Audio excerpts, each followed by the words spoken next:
There's more to horses than just getting to a saddle and riding. American Horse Council says that 1 out of 63 people in the U.S. are involved with horses.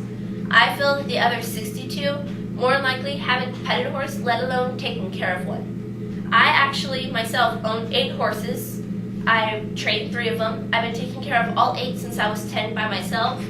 I've been in multiple barrel racing and pole bending competitions, and I'm involved with multiple rescue organizations. And I feel that I should spread my knowledge of horses to those who don't actually know what they're doing. Science magazine says that horses were domesticated about 6,000 years ago in modern-day Ukraine and Kazakhstan, Western Kazakhstan. And horses are not native to North America. The Spanish explorers brought them over to the U.S. when they came to explore and settle. And horses weren't just used to ride.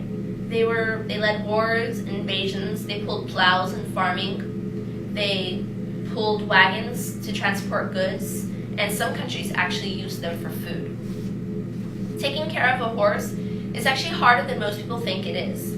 People for the ethnic treatment of animals say that they need clean water, nutritious food, shelter, hoof and tooth care, veterinary care, and a safe conditions and habitat and surroundings. We actually take our horses to the vet once a year to get their Coggins, which is a state requirement, and you have to have that in order to show them, go to competition, transport them anywhere in a trailer, and move them off your property.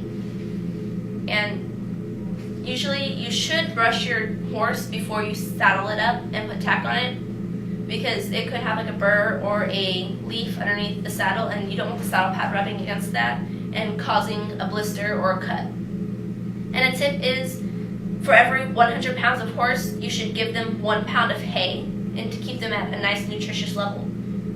And some tack and tips is, most people, when they think of horse tack, they think of like just a saddle. But there's actually 2 types of saddles, a Western and an English. Western is for rodeos or trail riding, and English is for trail riding and jumping and dressage. And I've jumped before with an English saddle, but I mainly stick with Western. And there's 2 pieces of tack that go around their head. It's a halter and a bridle. A bridle has a bit, which is the piece that goes in their mouth. A halter doesn't. Lead rope attaches to halter, reins attached to bridle. And that's what you use to ride your horse. A tip is for riding a horse is from ridinghabit.org is, don't try and go too fast. You should feel that you could stop at any moment.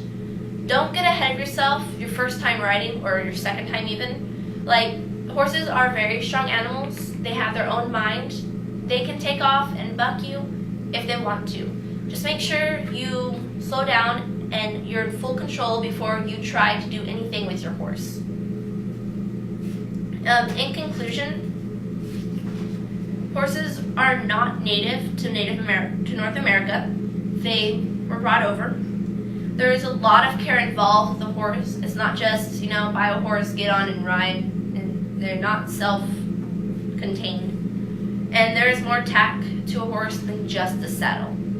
And I hope that my knowledge of horses has taught other people a few things about horses. And I hope that people go out there and try to learn more about their surroundings and just they don't live life ignorant of their world around them.